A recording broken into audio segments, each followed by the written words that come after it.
یہ مسئلہ ہمارے ایک دوست کے ساتھ ہوا تھا۔ وہ فیصل آباد کے ایک قریبی شہر میں رہتا تھا۔ روزانہ کالج آتا اور پھر رات ہوتے ہی واپس چلا جاتا تھا۔ ہماری اس کے ساتھ اچھی بھلی دوستی ہو گئی تھی۔ چند ماہ بعد ہم نے محسوس کیا کہ وہ کچھ کمزور سا ہونے لگا ہے۔ چہرے پر مردنی چھانے لگی ہے۔ آنکھوں کے گرد حلقے بھی نمودار ہو گئے۔ آنکھوں سے چمک ختم ہو گئی۔ ہم اس سے پوچھتے کہ تمہیں کیا ہوا ہے تو وہ خاموش رہتا اور اس کا مرض یوں ہی بڑھتا گیا۔ پھر جب وہ کافی دن کالج نہیں آیا تو ہم نے اس کے گھر والوں سے رابطہ کیا تو انہوں نے بتایا کہ اسے ٹائیفائیڈ ہو گیا تھا، اس لیے ہسپتال داخل ہے۔ ہم اس کی تیمارداری کرنے گئے تو وہ اپنے گھر آ چکا تھا۔ ہم نے اس کا احوال پوچھا تو وہ خاموش بیٹھا رہا۔ پاس ہی اس کا ایک بھائی تھا۔ ہم نے محسوس کیا کہ اس کا بھائی اس کے محافظ کے طور پر ساتھ بیٹھا ہے۔ ہم نے زور دے کر پوچھا تو اس کے بھائی نے بتایا کہ دراصل اس کو جن بھوت کا سایہ ہو گیا ہے۔ اس کی حالت ہی کچھ ایسی ہو جانے لگی تھی، بیٹھے بیٹھے اس کی آواز بدل جاتی، وہ سب سے لڑنے لگتا اور گھر سے بھاگ جاتا۔ اس حالت میں باتھ روم میں جانے کی ضد کرتا ہے تو گھر کا کوئی ایک فرد اس کے ساتھ باتھ روم تک جاتا اور اس کا پہرا دیتا ہے۔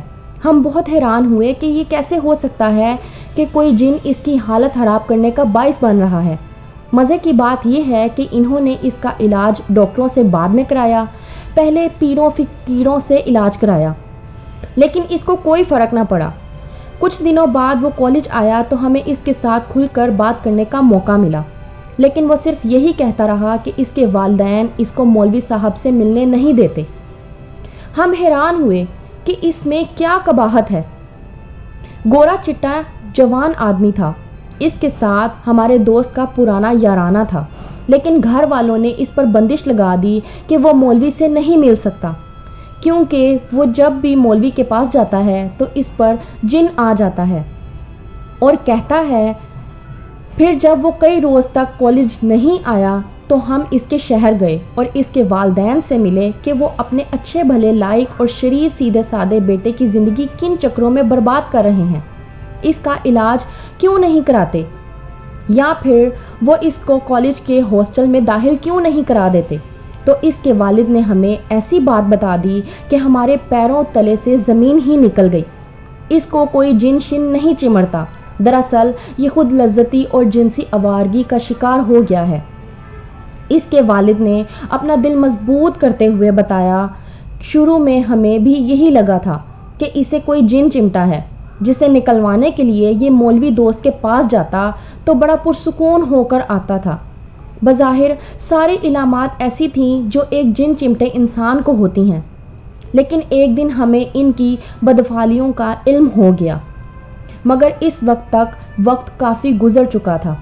ہم نے اس کو گھر میں بند رکھا، مارا پیٹا اور اس پر نظر بھی رکھی، مگر یہ روزانہ کئی گھنٹے باتھ روم میں گھسے رہنے کا عادی ہو گیا۔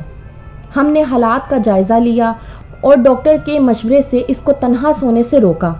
کسی بھائی کو اس کے ساتھ سلا دیا جاتا۔ اس طرح دیکھ بھال میں بھی اس کی بہت سی شرمناک حرکتیں سامنے آئیں۔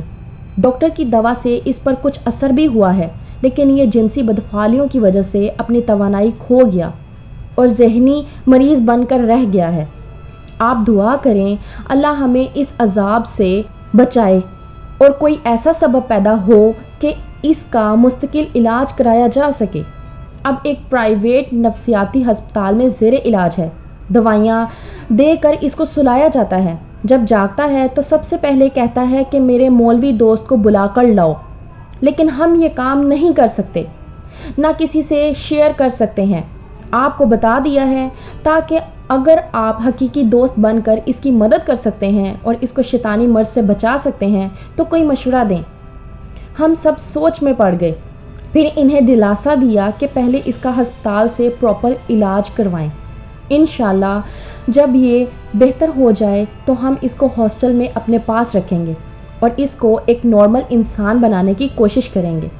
اب آپ ہی فیصلہ کریں کہ اس نوجوان کو حقیقت میں کوئی غیر مرئی مخلوق چمٹی ہوئی تھی یا ایک ایسا بدفطرت انسان کہ جس نے خدا جانے اس کے ساتھ کیا طریقہ استعمال کیا کہ وہ اس کا عادی ہو گیا۔ اور اس کے اندر جنسیت نے جن کا روپ دھار لیا ہے۔ دعا ہے اللہ ہمارے اس دوست کو جلد سے جلد صحت دے اور والدین کو بھی شعور دے کہ وہ اپنے بچوں کو انسان کے روپ میں ارد گرد پھیلے جنوں بھوتوں سے بچائے رکھے۔